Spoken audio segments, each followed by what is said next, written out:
Unfortunately, maraming mga Pinoy ang nag-iisip na ang pagbili ng isang sasakyan ay isang uri ng investment, not knowing na it falls under liability which value depreciates year after year. Hi everyone! This is Jeff and welcome back to my channel kung saan pinag-uusapan natin ang personal growth, personal finance, and how we will achieve freedom mentally and financially. For some reason, ang pagkakaroon ng sasakyan ay nakokonect ng mga Pinoy sa status or success ng isang tao. At marami mga Pinoy din ang nag-aakala na ang pagbili ng isang sasakyan ay matuturing na investment na mahalin tulad sa pagbili ng isang bahay or property. However, malaki ang difference ng dalawang ito. House or land's value appreciates over time, while car's value depreciates as years go by. Allow me to further explain using this example. Pag bumili ka ng bahay o lupa, either straight payment or monthly amortization, its value increases over time.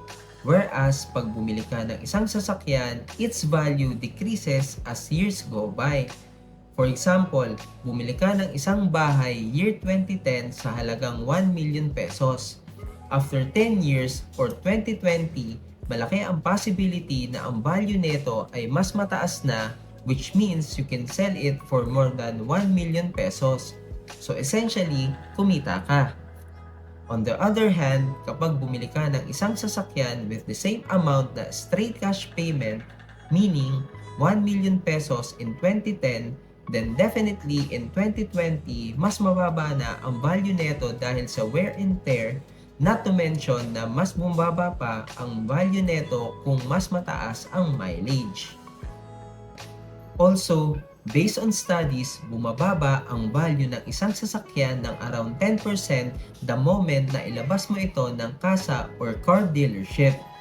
Imagine, kakabili mo pa lang ng sasakyan sa halagang 1 million pesos, wala pang isang oras ay 900,000 na lang kagad ang value neto. Meaning, 100,000 na kagad ang nabawas o nawala sa pera mo. Mas lalong nagiging wealth killer ang pagbili ng isang sasakyan kung ito ay dadaan natin sa monthly amortization or tinatawag natin na financing. Based on my research, brand new cars interest rate is averaging between 9 to 11%.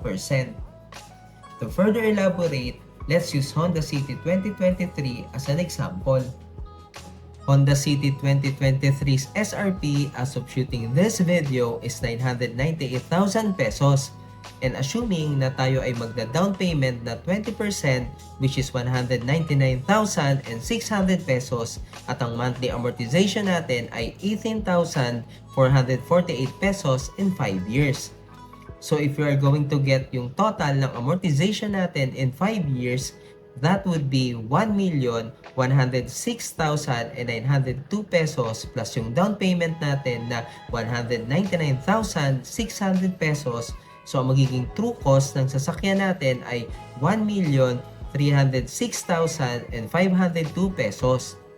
In short, nagbayad ka ng additional 308,502 pesos on top sa SRP in 5 years.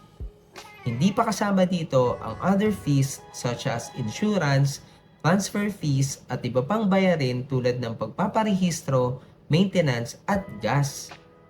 Given lahat ng information na to, paano nga ba tayo makakatipid kung kailangan na talaga nating bumili ng isang sasakyan?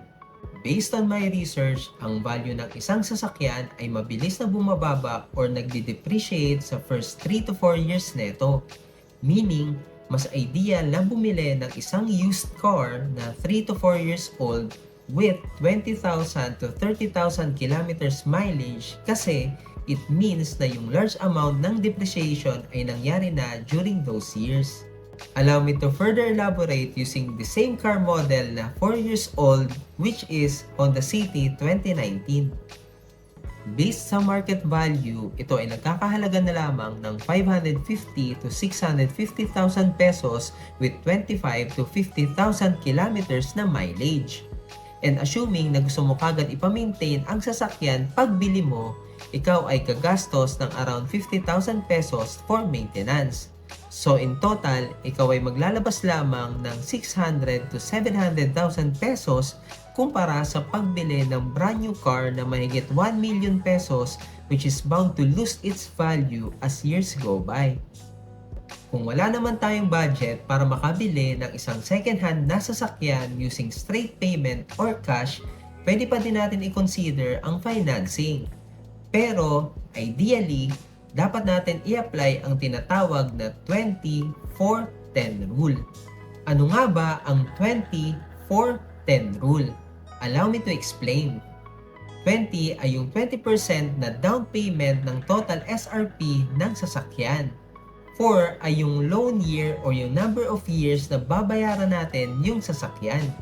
At yung 10 naman ay 10% ng ating monthly income na ilalaan natin sa pagkakaroon ng sasakyan, which includes yung monthly payment, maintenance, gas at iba pang mga gastos na related sa car ownership.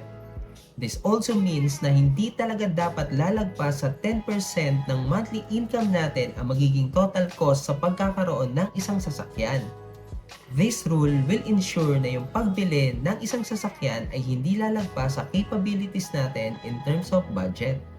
For me, buying a car should be the least priority if we are really aiming for financial freedom, since it is very apparent na wealth killer talaga ito, lalo na kung out of our budget. Unless you will use it for business like Grab or Lalamove, laging palabas ang flow ng pera mo dito, kaya kinukonsider itong isang liability. Lahat naman tayo ay nangangarap na magkaroon ng sariling sasakyan. Kailangan lang talaga natin pag-isipan maigi kung afford ba talaga natin ito para hindi tayo mamuhay ng paycheck to paycheck. Do you guys agree sa mga napag-usapan natin today? Please share your thoughts in the comment section below. Looking forward talaga ako na marinig din ang mga insights nyo. And with that, thank you so much for watching and I'll see you again next week.